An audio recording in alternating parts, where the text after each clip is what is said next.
पुरी भुवनेश्वर रास्ता पुरी गोटे प्रमुख तीर्थक्षेत्र समग्र विश्वर एवं धीरे धीरे पुरी को जेहेतु भक्त मानकर यातायातर संख्या गाड़ी यातायातर संख्या बहुत बढ़ुची आगामी दिन में पुरी रे एयरपोर्ट हबार अच्छी एवं आज तारीख रे भी जो आईआरसी रो स्टैंडर्ड अनुजाई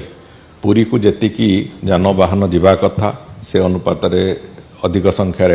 गाड़ी जीवा आसवा आरंभ कर गत 3 वर्ष 4 वर्ष धरिकी पुरी क्रमागत भाव में पुरी को आसुवा भक्त मानकर संख्या बहुगुणित हवा आरंभ होती सबु दृष्टि को आखि आगे रखिकी केंद्र सरकार तार जो निष्पत्ति नहीं ताकू पुरी को जो रास्ता जाऊँगी से रास्ता को 6 लेन करने कथा मझिरे आउ गोटे तर्क से आसला जे 6 लेन परिवर्ते ताको 8 लेन करने सी भी गोटे तर्क आसला किंतु परवर्ती समय आम मैंने जहाँ निष्पत्ति एठी हला टेक्निकल टीम संगे बसिबा परे जे पूरी जो 6 लेन रास्ता हो एवं एक्सेस कंट्रोल 6 लेन रास्ता हो एक्सेस कंट्रोल माने से लिमिटेड एक्सेस रहिबो विभिन्न जो जो जगह सहर अच्छी केवल से जगह एक्सेस से रहिबो एनएच उपरू को जहाँ फल कि एक्सीडेंट पाखापाखि 80% से कमिज विभिन्न समय घटुवा एक्सीडेंट गुड़िक 80% से कमिब एवं सेठी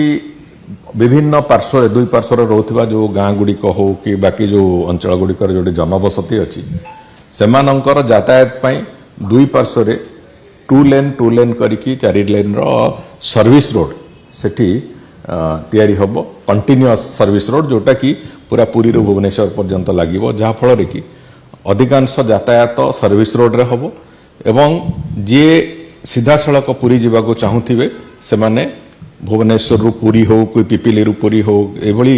विभिन्न जगह जो लिमिटेड एक्सेस थिबो से जगह से माने सीधा सड़क से नेशनल हाईवे को धरिबे जहाँ फल सेठी भिड़ भी कमिबो सेठी दुर्घटना भी हबो नहीं एवं सेठी गोटे भलरे जे जीवे पुरी से तार गोटे भल रास्ता अभिज्ञता नहीं कि आसी